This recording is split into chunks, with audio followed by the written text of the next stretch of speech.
Ditarik tuh hubung, jadi kayak diselengket aja bang lehernya.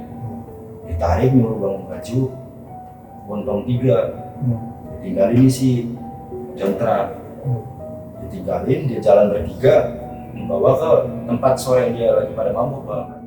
Sering diliatin bapak-bapak dengan ya pakaian biasa, belum apa yang terjadi pas diibuin bantar. Bapak-bapak dikiranya itu kayak ini lagi nyari rumput bang, karena itu kan kebun-kebun. Masih dikira warga? Iya masih dikira warga, itu sering. Jadi sosok itu tuh sering, gak siang gak malam itu ada. Jadi kayak halusinasi terus. Itu datang gitu bang. Tolong, telinga saya mana? Kayak gitu bang. Dia membuka, pas membuka kan jendela dia gede bang. Yang jendela ada bawah, di dekat ruang TV dia. Itu dibuka, sosok itu bang.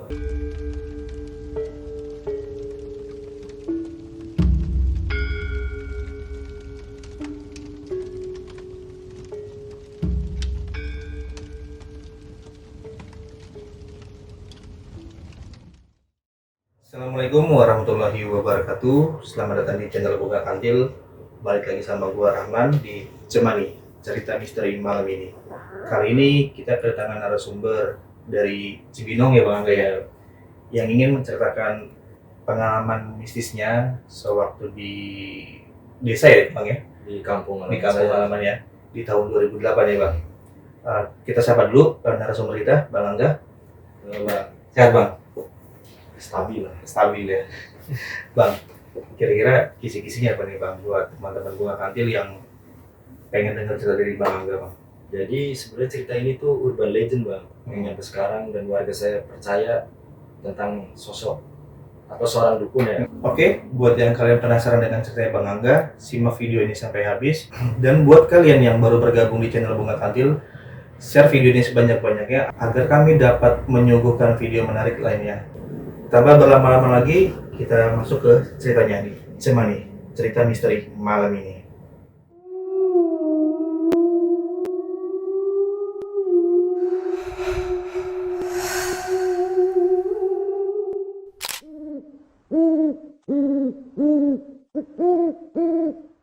Ya, Bang Angga silakan. Jadi cerita ini di tahun 2008 bang, salah satu keluarga saya itu ada yang sakit. Jadi namanya itu Mbak Ija, anak dari pade saya nih. Dia sakit, terus dapat saran dari temennya Pak Maniso nih. Pak Maniso ini bapaknya dari bibi saya, Ija. Dapat saran tuh suruh berobat di kampung sebelah bang, atau di kabupaten sebelah gitu. Akhirnya ngajak bibi saya nih buat berobat ke kampung sebelah, kan seperti ini tunjukin nih tempatnya di sini, namanya ini. Cuma kayak gitu bang, dari mulut ke mulut. Akhirnya bibi saya dibawa nih Ija ke tempat tersebut, berobat nih bang, berobat pertama.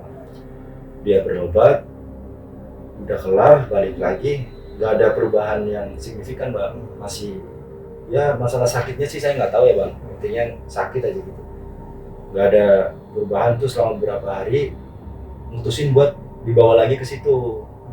Ada saya ini, Mama Niso. Cuma setelah ngebujuk bibi Ija, atau Mbak Ija aja ya bang? Iya. Dia nggak mau bang, disuruh berobat lagi. Sempat ditanyain, juga kalau masih belum mendingan, mending ke situ lagi, ke bapak inilah. Dia nggak mau. Ya Pak Manisa juga kan bingung, kayak kenapa nggak mau? Kan kemarin dia juga bilang kalau emang belum mendingan ke sini. Tanpa ngasih alasan tuh tetap nolak bang. Si Ija ini nggak mau, intinya kekeh lah nggak mau. Penasaran dong pada saya ini. Nanya, akhirnya ngobrol tuh berdua, kenapa nggak mau, alasannya apa gitu. Baru terbuka tuh bang di situ bang. Jadi dia pas berobat pertama kan dia berobat berdua bang, sama bapaknya nih, Pak Maniso sama Mbak Ija. Dia berobat berdua, Pak Maniso di depan, Mbak Ijanya itu masuk ke dalam bang. Jadi ditinggali karena pikiran Pak Maniso itu kayak ya ada istrinya dari yang ngobatin ini, ya aman lah gitu, nggak ada pikiran macam-macam sih bang awal-awal. Dibiarin dia duduk di depan, udah kelar mungkin ya 2 jam 3 jam katanya sih perobatannya. Dia keluar dengan ya wajah murung, Ija ini kayak ya pikirannya mungkin pucet habis diapain gitu, nggak ada pikiran ke situ bang. Balik ternyata kejadian seperti itu, dilecehin lah sama dukun tersebut. Dilecehin, sempat kesel kan. Di hari itu juga udah sempat kesel bang, kayak pengen nyamperin, cuma nggak ada bukti nih, bingung. Akhirnya ngabarin Bang Jabrik. Jadi Bang Jabrik ini masih saudara kan sama kita juga lah. Buat Bang Jabrik ini ya jakam di situ juga bang, kampungan saya, emang bandel lah. Dia teman dari SD ibu saya juga tuh Bang Jabrik. Lapor sama Bang Jabrik karena tahu Bang Jabrik orang yang gimana gitu, berani ya. Dia emang nggak ada urat takutnya, dia laporan sama Bang Jabrik bahwa kayak gini, diceritain lah kalau si Ija diginiin sama si ini, sama dukun ini. Bang Jabrik kaget karena masih saudara juga. Orang mana? Orang sini. Saya bisa nyebut namanya, saya sama aja di sinilah. Kelor lah, di Jongkelor itu. Di Jongkelor, udah samperin aja sana. Gak usah. Kita mah nungguin aja di sini. Ntar aja kita juga. Karena dia datang sama temennya bang. Jadi keadaan lagi pada mabuk nih bertiga. Ya udah kepancing ituan semua, emosi. Sempat nanya ke kakek saya nih, Pak Manisha ini ngobrol sama kakek saya. Jadi kakek saya kayak orang dituain lah di kampung itu, sesepuh. Nanya gimana enaknya, sempat ngasih saran juga tuh kakek saya, jangan ngomong sama itu Jabrik sama temen-temennya, sama tambahannya. Ya, kalau mau kasusin aja apa gimana. Dan di zaman itu kan masih belum terlalu ini bang, tentang kejadian-kejadian gitu kan masih tertutup ya. Kayak mau ngomong malu gitu. Mau berani speak up akhirnya. Jadi kasih saran, tapi udah bocor ke Bang Jabrik. Mau nggak mau, suruh aja dukunnya ke sini. Akhirnya ngabarin tuh bang, Pak Maniso suruh datang aja ke sini. Ya dengan embel-embel tambah parah nih, Ija nggak bisa jalan, nggak bisa segala macem. Jadi bisa-bisanya biar dukun ini datang bang. Kemakan omongan nih dukun, datang tuh bang. Setengah 9 malam, dia datang sendirian tuh, masuk. Dimasukin ke dalam rumah Pak Maniso ini. Bang Jabrik sama dua temennya nih, Bang Baju sama Bang Jontrak itu udah ini strategi bang, kayak rencanain, dia udah direncanain mau diapain nih. Karena ya masih saudara, terus ya kelakuannya kayak gitu kan, siapa sih nggak kesel. Di dalam, dia nggak sabaran, namanya orang mabuk, terus jagoan, nggak sabaran dia masuk bang dalam. Kebetulan rumah Pak Maniso sama rumah kakek saya kan masih satu jalur bang. Beda mungkin 8-9 rumah nih. Masuk ke dalam, ditarik tuh dukun, jadi kayak diselengket aja bang lehernya. Ditarik, nyuruh bangun Baju, bontong 3, ditinggalin nih si Jontrak. Ditinggalin, dia jalan bertiga, dibawa ke tempat sore dia lagi pada mabuk bang. Jadi buat lokasinya dari rumah Pak Maniso itu mungkin 1,5 km bang, jauh memang. Nggak ada perkampungan di situ, dan itu ada kebun tebu, kebun mangga, dan orang-orang yang punya kebun doang lah yang situ. Jadi lokasinya benar-benar jauh, itu nggak bisa dijamah oleh warga-warga kita. Gitu. Dibawa ke situ bang, memang kayak beneran mau dihabisin. Dibawa ke situ, si Jontrak ini ngebocorin ke kakek. Jontrak kan dia nggak ikut nih, dia ngebocorin. Pada bingung, mau diapain sih? Ngobrol sama kakek nyaranin, orang pada mabuk tuh. Ya tadi pada mabuk di parkiran. Terus kayak gitu mau diapain? Nah nggak tahu, kayak nggak tahu aja sih pak. Jadi gimana orangnya? Ternyata masih sama kakek ngobrol di situ. Setelah dari ini kejadian dibawa ke sana nih, kita kan nggak tahu nih bang. Yang cerita itu Bang Baju. Dia nggak ikut-ikutan. Menurut Bang Baju itu kirain mau digulung doang kayak tukang joki. Ternyata si Jabrik tiba-tiba udah nyiapin belati bang. Dia sempat balik tuh. Pas ada rencana itu dia balik. Kan masih satu daerah juga nih. Dia kan tidur dia punya warung ini bang, apa namanya, depot ikan asin. Di belakangnya rumah dia nih. Dia sempat balik dulu. Habis balik, Bang Baju lari ke sini setelah kejadian itu nih. Baru cerita ke kakek saya bang. Kalau Bang Jabrik ini udah ngabisin tuh si dukun. Nah kita pada kaget kan, saya masih kecil, umur 12 tahun ya, cuma tahunya ya ada dukun lah gitu doang, lagi rame nih. Dia cerita, kakek sempat kesel nyari, mana Jabrik? cari tuh sama Bang Baju ke tempat itu lagi, nggak ada, dan banyak darah tuh di aspal ya, kayak apa namanya ya, bukan aspal sih, kayak makadam gitu, batu-batu gitu. Itu darah semua bang situ bang, tapi dua orang ini nggak ada, si dukun entah si Bang Jabir itu nggak ada. Balik lagi dicari ke rumahnya, nggak ada juga. Akhirnya kumpul di rumah ini nih kakek saya sama Pak Miso, dipanggil dia, gimana enaknya. Akhirnya mutusin dua orang, Pak Miso sama kakek saya, buat ke rumah si dukun ini bang. Yang anehnya itu pas kita ke rumah dukun atau pas kakek saya sama ini berdua ke rumah dukun, itu udah dicegat bang sama warga sekitar. Kan aneh, maksudnya belum, nggak tahu kabar apa gimana nih, tapi udah pada nungguin, pada bawa balok, dan pintu utamanya itu dekat sama rumah si dukun ini bang. Jadi aksesnya ya ini doang, pintu ini doang. Udah dibuka, pada bawa balok. Kalau ini saya cerita dari almarhum kakek, udah pada bawa balok, udah mau dihabisin kakek saya nih, dua orang sama Pak Maniso. Akhirnya disitu ditenangin, gak apa-apa udah, kalau kayak gini ntar malah panjang. Dipisahin sama istrinya, dukun bang, dia nggak punya anak. Dipisahin, dibawa, ngobrol di situ. Enaknya gimana? Akhirnya ketemu tuh titik tengahnya. Jadi kayak ngasih apa namanya?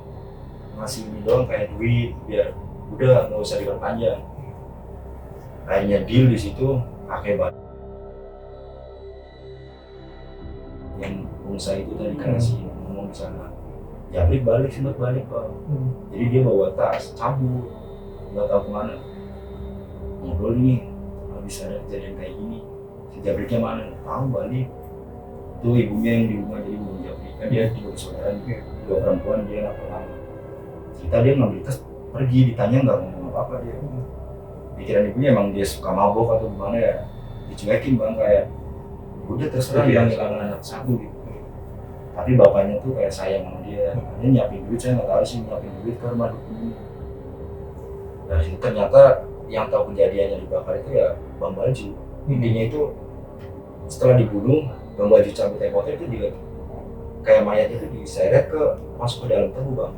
Tapi nggak tahu dibakar, maksudnya kayak taruh di situ doang. Ke kakek lagi, rundingan, ketemu nih, nyiapin duit buat ke istri dukun. Udah berhari-hari nggak ada ini, sosok ini mulai ada yang pernah lihat bang. Jadi kampungan saya kan gede nih bang. Kadang ada yang di sana yang lihat bapak-bapak itu terus. Sering dilihatin bapak-bapak dengan ya pakaian biasa, belum apa yang terjadi pas diikuin, dibantai. Bapak-bapak dikiranya itu kayak ini lagi nyari rumput bang, karena itu kan kebun-kebun. Masih dikira warga? Iya, masih dikira warga. Itu sering. Jadi sosok itu tuh sering, nggak siang nggak malam itu ada. Ada juga mikirnya dia punya bebek. Kalau di kita kan di zaman itu kalau angon bebek di tengah sawah bang, kirain bapak-bapak kayak gitu lah. Baru dari situ sehari, 2 hari, 3 hari Bang Baju laporan ke kakek saya bang. Sempat dengar kalau itu. Jadi pada duduk di depan, katanya disamperin sama dukun itu. Jadi kayak apa ya, gerinti, nyampe istrinya aja marah sama Bang Baju. Jadi kayak halusinasi terus. Itu datang gerinti bang. Oh, telinga saya mana? Kayak gitu bang. Dia ngebuka, pas ngebuka kan jendela dia gede nih bang, yang jendela sampai bawah, di dekat ruang TV dia. Itu dibuka, sosok itu bang. Jadi yang menurut Bang Baju yang cerita ke kakek ini, jadi kayak apa namanya, belati nusuknya ke sini bang. Sama ininya tuh kayak berdarah tuh, kayak usus di dalam itu dari luar. Sampai stres mesti Bang Baju. Itu tiap hari bang, kata dia. Dan ini saya nggak tahu Bang Jabrik di mana. Berarti emang nampaknya sosoknya yang berdarah-berdarah. Iya, berdarah. Ke Bang Baju cerita itu, baru ke Bang Jontra, padahal dia ikut-ikutan. Sama kejadian. Dia di rumah, rolling door kan dia jualan rokok nih. Dia beli rokok, jadi kayak ngetuk-ngetuk rolling door itu. Mas. Jadi ke Bang Jontra cerita ke kakek saya nih. Dia apalah kayak dikasih apa ya gitu, kayak namenyin gitu bang. Masih terus lebih intens lagi bang. Jadi banyak versi yang melihat dia nih. Akhirnya warga itu semuanya kumpul di kelurahan karena terornya itu bukan ke 1, 2, 3 orang, hampir semua dan masing-masing versi. Tapi seringnya itu kejadian kan mau ke bulan puasa tuh bang. Jadi yang ditambahin kayak gitu terus, jadi kayak dia selalu minta tolong, terus kuping saya mana, itu jasad belum ketebak dan gak ada pencarian di tahun itu tuh. Kayak media terus ya kayak Mas Anies ini kan punya power bang, duit itu, jadi nggak di speak upin kayak ini. Harus ada sosok itu udah entah lagi pindah ke siapa, akhirnya bikin pengajian di kelurahan, ngobrol di situ gimana nih anaknya. Ya udah sering ditalinin aja nih. Jadi kampung saya itu di tahun 2008 itu kan suka banget. Jadi buat habis Isya itu kalau ada bau kacang ya, entah itu bau, intinya katanya sih bau kacang sama ngetuk-ngetuk rumah, itu jangan dibukain. Jadi mulai nih bang, ada teror-teror dari sosok ini, dukun ini. Setiap habis maghrib atau ya sesudah Isya itu udah nih warga saya nggak ada aktivitas. Karena setiap di jam-jam setelah habis Isya nih, pasti hampir semua warga itu pintunya ada yang ngetuk, dak apa bau kacang. Jadi udah paham gitu bang. Berhari-hari kayak gitu terus, akhirnya jengah kan warga. Ngumpulin lagi nih ke kelurahan, ngajiin nggak mempan karena kayak mungkin butuh disempurnain atau ada apa sih. Terus di mana nih, temuin dulu lah. Habis digituin, udah tuh di kelurahan rame, pada masih jadi topik hangat itu di zaman itu bang, rame. Baru dapet ininya besoknya, tukang mancing ini lari ke kelurahan. Kan kebetulan ada Om Topik juga di kelurahan yang kerja di situ. Om Topik, terus Misan, terus siapa lagi tuh, si Adi, Pak Adi. Dia dapat laporan dari tukang mancing. Itu bukan orang saya bang, bukan warga kampung saya. Dia datang laporin, katanya nemuin mayat di pohon tebu yang jaraknya tadi cukup jauh dari kampung saya, 1 kilo lebih lah gitu. Dia cerita dia lagi mancing, ada sosok ini namanya mas, ekor garang itu lagi ngegigitin tangan. Baru dia lari, dia nggak ngambil tangan itu, dia lari buat ngasih tahu yang di kelurahan. Akhirnya pengecekan ke situ bang. Pada lari ke situ, termasuk kakek saya juga kan. Saya juga masih kecil, pada kepo, semua disuruh balik. Orang kecil jangan pada di sini. Sempat diusir tuh sama kakek. Datang ke situ, dicari tuh bang. Tangannya itu masih di samping di pesisir pantai gitu bang. Tangannya masih ada di situ. Baru nih baunya nyengat banget. Udah bangke. Masuk ke dalam nih, ke tengah-tengah pohon tebu.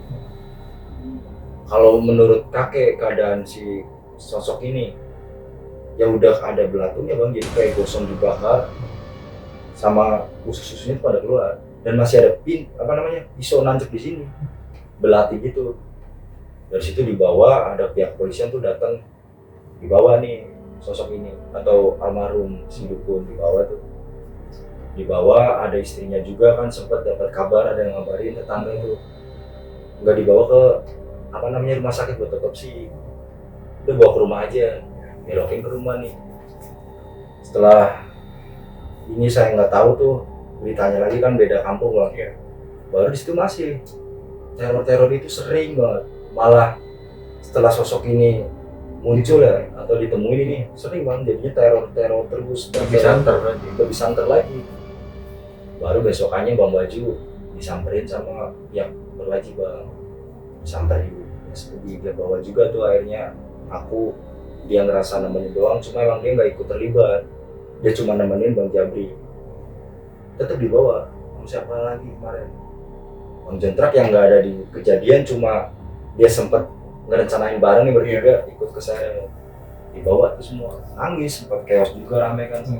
Jadi polisi tuh datang, yang mobilnya ini bang, yang duduknya punggung-punggung lain gitu, kayak mobil PPW, dia datang situ, dibawa, rame juga. Udah tuh malamnya, kirain udah kan, misalnya pelakunya udah ada yang ini, mungkin terornya nggak se ekstrim kemarin berapa minggu. Itu tetap masih ada bang. Yang diliatin ini siapa, anaknya Tono, dia ngeliatin sosok itu pas dia lagi mau ke laut nih. Dia naik sepeda mau ke laut, ketemu bapak-bapak bang. Ditanya nama dia, itu keadaan subuh jam 4. Ketemu, diajak ngobrol diem. Padahal kayak bentukan manusia, dia jalan kaki kata dia ke arah laut. Dia dari arah laut mau balik ke rumah gitu. Berlawanan lah ya. Berlawanan. Sempat ditanyain, oh mau kemana pak? Menurut Om Tono ini diem doang. Wah ditanya diem, mau ngapain sih dia bapak-bapak gitu. Dicuekin baru kayak bahwa ini sosok yang dari kemarin-kemarin ada terus loh ya. Ada yang diwujudinya penampakannya dengan sosok yang kayak gitu, dengan kejadian yang banyak darahnya, ada yang enggak gitu bang, masing-masing sih yang sering kumpul. Akhirnya kan warga-warga itu jadinya sering bareng-bareng bang. Udah nggak berani di rumah masing-masing, jadi kayak rumah itu dikosongin, kumpulnya di kelurahan semua tuh. Kayak di balai gitu. Iya di balai itu rame, pada ngobrolin, cariin orang pinter, tanyain orang pinter. Kakek saya sempat kayak ngelakuin yang kayak ritual-ritual gitulah, kayak masuk ke gitu saya nggak tahu. Baru di situ ketemu ada salah satu bagian tubuh atau kepunyaan dia yang belum ditemui. Makanya dia selama ini muter-muter terus nih, minta tolong sebenarnya dia. Cuma ya kita minta tolong dengan keadaan gitu kan pada parno bang.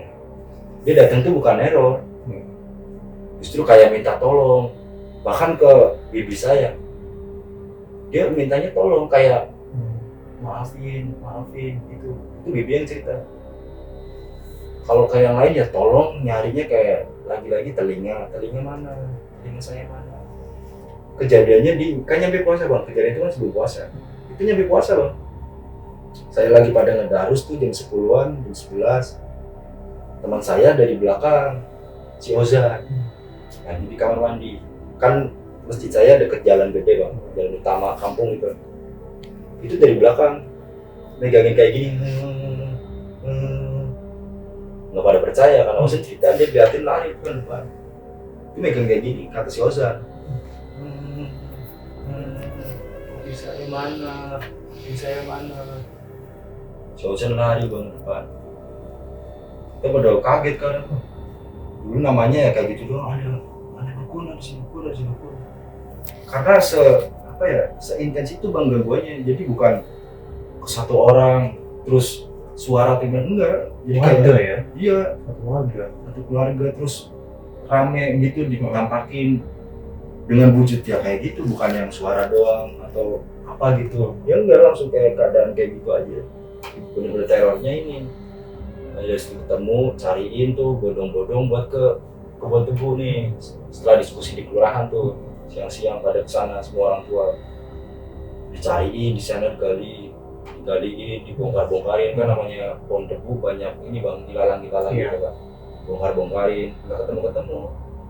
Karena yang tahu kejadiannya di mana, terus mayatnya tuh ada bagian-bagian yang udah gigitin sama binatang-binatang gitu. Iya. Jadi nggak tahu nih, ada yang kesana aja mencari bang. Kan itu berapa hektar tebu semua. Ketemunya pas udah mau balik, itu yang namanya Paniso. Bapak dari Ijah ini, dia yang nemuin. Jadi nyelip di antara itu bang. Ini kan pohon tebu kayak gini berjejer ya. Iya. Dia di tengah-tengahnya gitu. Jadi yang liatin kirain plastik hitam. Dibongkar-bongkar di situ bau, congkel, kuping bang. Emang daun kupingnya aja? Daun kupingnya aja ini. Ketemu sama daun kupingnya baru diserahin ke kakek saya. Dibungkusin, nggak tahu namanya orang tua udah nyiapin kayak gitu, pakai kain putih, bawa lagi. Datang ke tempat tersebut atau tempat dari buku nih, buat nyerahin nih. Semoga nggak ini lagi. Dan kita dapat kayak kakek saya tahu ini jimat dari istrinya bang. Dia itu berarti diteror itu bukan di kampung saya juga, di kampung itu juga diteror sama gitu. Jadi ngomong sama istrinya, barangnya tuh ada yang di sana, barangnya nggak tahu itu jin atau gimana ya. Istrinya cerita ke kakek, kayak ngobrol, ada barang kayak batu hitam terus dibungkus kain gitu bang. Itu belum ketemu. Dia datang ke sini minta itunya doang. Makanya mau nggak mau cari lagi gitu. Udah ketemu bingung bang, Hmm. itu teror berbulan-bulan bang. Kita pada kakek pada nyaranin, bingung barangnya gimana, terus apa motif dari barang itu, Iya. kegunaannya. Ya coba diinin pak, soalnya ini kalau ke saya itu mintanya kayak gitu doang. Ya kakek lagi-lagi dia paling kayak dituain, Iya. sesepuh di situ dikuasain sama dia bang. Cari lagi di sana, ketemu bang. Jadi modelnya tuh sempat saya lihat dulu tuh kan mau dibikin cincin kakek nih tadinya, tapi disuruh nenek udah balikin aja, bukan bagus bang. Jadi kayak batu merah pecahan-pecahan gitu kayak gula batu ya, Iya. dibungkus kain. Penyebabnya ini, jadi pas itu dikasih udah kayak nguap gitu aja, ternyata barang ini yang nentuin ini perempuan masih perawan atau enggak. Itu ritual itu udah kurang setengah lagi bang. Itu udah 33 perempuan yang udah diinin sama dia. Jadi kayak udah berapa lagi sempurna nih, tapi kejadian kayak gitu. Itu aja sih bang kayaknya. Berarti sebenarnya ini jimat si dukunnya lah ya, kurang Iya. lebihnya ya. Dan istrinya juga tahu ternyata, emang dia setiap melakukan sama pasien-pasiennya, istrinya tahu bang bahwa setiap perempuan yang ke situ ya, kalau perawan pasti digituin, kalau enggak dia tolak. Alasannya apa gitu nggak tahu. Tapi dulu pasien lah ya ngomongnya. Pasiennya dia nggak ada yang bahasa sekarang speak up kali ya, nggak ada yang ngeramein kali ya dulu ya. Kalau Jadi ngomong- kayak lebih ketakut kayaknya tuh gimana? kayaknya sih ya mungkin Gitu. ancaman-ancaman kayak gitu. Dan traumanya juga kan nyampe sekarang. Bibi saya nih Ija, setelah kejadian teror itu udah mulai redup, dia keluar kota nggak tahu kemana, sekarang nggak balik. Jadi ada rasa trauma sendiri bang dari tahun 2008. Dan ya saya lupa nih bang, Bang Jabrik itu balik di 2010. Dia balik nih, biasa kan dia kalau balik nggak ke rumah langsung, pasti ketemu sama kakek. Dia sempat cerita, jadi dia itu setelah kejadian di ini kan si Bubun, dia cabut ke Kalimantan bang, sempat kerja di kelapa sawit. Di sana dia mau gila, untung kayak apa ya, ditamengin sama orang pintar di Kalimantan juga, biar ini sosok di Jawa jangan kesini, udah ada masing-masing bloknya gitu bang. Ketolongnya di situ Bang Jabrik, hampir stres bang, dia Jadi dihantui juga sampai ke Kalimantan. dia. Nah, berarti waktu misalkan dibunuh ya, maksudnya dibunuh itu selama berapa waktu bang sampai ditemuin itu? Ada 1, 2, 3 bulan gitu bang? 1 bulan lebih bang, 1 bulan setengah ya. Tapi akhirnya dipulangin ke istrinya, Istrinya dimakamin di Sempurnain gitu. katanya kan kejadian ini kan dari saya SD bang. Saya SMP kan punya temen orang situ bang. Saya cerita, dan di sana juga gempar. Dia itu rumahnya paling belakang deket pantai bang. Itu semua ornamennya tuh pakai kerang-kerang laut. Jadi entah apa ilmu yang dianut sama dia nggak tahu. Pas saya ke situ kan kelas berapa ya? Kelas 2 SMP. Saya main ke tempat itu nih, kan teman kebetulan di situ tuh teman sekolah. Sempat kepo situ ya, dikucilin. Jadi nggak diusir istrinya. Kan kejadian itu warga situ kan taunya ini ilmu buat apa gitulah, kebal atau gimana gitu, apa biar penghasil, ternyata ilmu cabul kayak gitulah intinya. Baru dibenci sama warga kampung dan istrinya dikucilkan, dan dia nggak punya anak. Iya, tapi maksudnya istrinya nggak cerita ke kakek kalau si dukunnya ini untuk ini gitu. Kalau apa namanya kayak mungkin kayak kebal atau ajaran apa gitu. ajaran apa nggak cerita dia. Saya sih lebih ke emang dia nyarinya perawan, tapi buat apanya nyempurnai dukunnya atau gimana saya kurang tahu ya. Jadi cari perawan katanya dia. Dan dia bisa tahu dari ini perawan atau enggak, batu itu, katanya batu itu tuh. Terus tadi kita ngobrol di belakang kalau misalkan di apa namanya bang, di sekitar kebun tebu itu udah dibikin sirkuit. Jadi nah ini nih bang, tebunya itu masih ada nih. Ini wisata Terbengkalai, ini sirkuit, ini tebu. Jadi kan kita mau ke tebu aja udah harus lewatin sirkuit. Jadi kayak di tengah-tengah sirkuitnya itu, di antara kebun tebunya itu. Bukan. Bukan. Jadi justru di sebelah timurnya lagi dari sirkuit. Sebelah timurnya lagi nih berhektar-hektar tebu ya. ntar di pendokan pembatas desa saya nih kan ada kali, Iya. itu pelabuhan Terbengkalai di situ. Dari sirkuit itu sering ada Sering kejadian, pernah ada road race nih bang. Tahun berapa ya, 2012-13 lah, zaman-zamannya masih ada 4 tak 2 tak kan road race. Itu dia nabrak tembok bang. Makanya sirkuitnya kan dibelokin sekarang. Dulu kan kayak apa ya, kayak huruf E gitu bang, E gede. Gara-gara dari lurusan sini tuh sering lihat sosok ini bang, katanya ada kaki-kaki berdiri, kirain pro dari pembalap ini siang-siang. Akhirnya dia los, nabrak tembok. Banyak kejadian ini, yang lebih parah freestyle motor gitu. Jadi sampai kepalanya itu kena stangnya dia bang. Ngangkat dia lihat tom masuk sini pecah. Ini bro. Makanya sekarang udah nggak dibilang aktif, udah redup sih bang. Buat latihan doang, buat event-event itu udah jarang banget, bertahun-tahun enggak. Kalau misalkan biasanya kan kalau cerita rakyat, bukan cerita rakyat sih, kayak urban legend itu biasanya ada kayak ada tadi ciri khas itu kayak dukun penampakan dukun gitu kan. Itu ada sebutan gitu bang, sebutannya apa gitu? Sebutan di kita itu karena penampakannya gosong ya bang. Dan kita bahasa Jawa ya si geseng rumpeng, jadi kayak gosong banget. Si gosong rumpeng, Si geseng rumpeng, rumpeng. itu gosong banget artinya kalau bahasa Indonesia.